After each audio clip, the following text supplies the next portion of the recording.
बिस्मिल्लाहिर्रहमानिर्रहीम। अस्सलाम वालेकुम। उम्मीद है आप सब खैरियत से होंगे। क्या हाल चाल है जी सबके। आज हम आते हैं आपकी खिदमत में एक नई रेसिपी लेकर, जिसका नाम है जी मसूर की दाल, जिसको कड़ी दाल भी कहा जाता है। अब शुरू करते हैं जी अपनी रेसिपी। चलते हैं अपनी रेसिपी की जानिब। रेसिपी बनाने के लिए हमें चाहिए 2 दरमियाने साइज़ के टमाटर, 2 छोटे प्याज, अदरक लहसुन हस्बे ज़रूरत।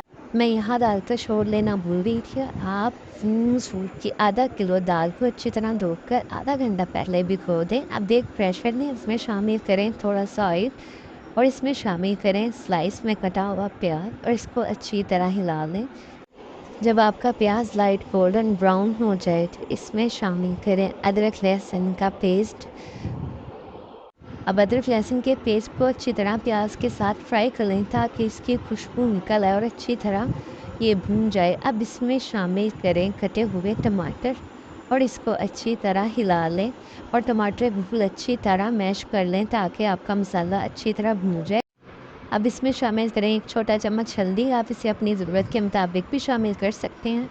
मैं यहाँ शामिल करी हूँ 1 छोटा चम्मच सूरख मिर्च, 1 छोटा चम्मच नमक। ये तमाम मसाला जात आप अपनी मर्ज़ी के मुताबिक भी इस्तेमाल कर सकते हैं, क्योंकि हर घर में स्पाइस अपने हिसाब से इस्तेमाल किया जाता है। अब मसाले को अच्छी तरह भून लें ताकि आपका मसाला अच्छी तरह भून जाए। जब आपका मसाला भून जाए तो इसमें शामिल करें भिगोई हुई दाल और इसको अच्छी तरह हिला लें।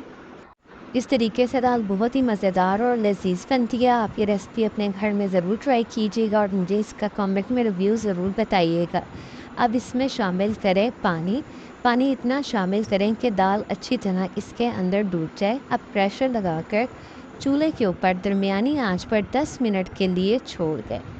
अब प्रेशर के ढक्कन को खोल लें। ये दाल सब दालों से बहुत ज़्यादा मज़ेदार और लज़ीज़ बनती है।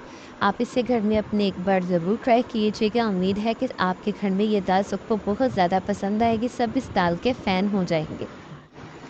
प्रेशर के ढक्कन को खोलने के बाद दाल को तेज़ आंच पर 2 मिनट के लिए पकाएं ताकि तमाम दाल एक दूसरे के साथ यकजान हो जाए। जब आपकी दाल बिल्कुल यकजान हो जाए और ये शक्ल इख्तियार करते हैं तो आखिर में इसमें शामिल करें थोड़ा सा बारीक धनिया, बारीक कटा हुआ 2 से 4 सब्ज़ मिर्च। देखिए अब आपकी मज़ेदार लजीदा मूंग मसूर की दाल तैयार है। और मुझे कमेंट में ज़रूर बताइएगा ये दाल किस किस की फेवरेट है। अब इस दाल को चावल रोटी दोनों के साथ खा सकते हैं। अगर आप हमारे चैनल पर नए हैं तो हमारे चैनल को लाइक, सब्सक्राइब, शेयर और कमेंट कर दें। बेल आइकन के बटन को प्रेस कर दें ताकि मज़ीद आने वाली वीडियोस पर वक्त आपको पहुंच सके। अपना बहुत ज़्यादा ख्याल रखिएगा। अल्लाह हाफ़िज़।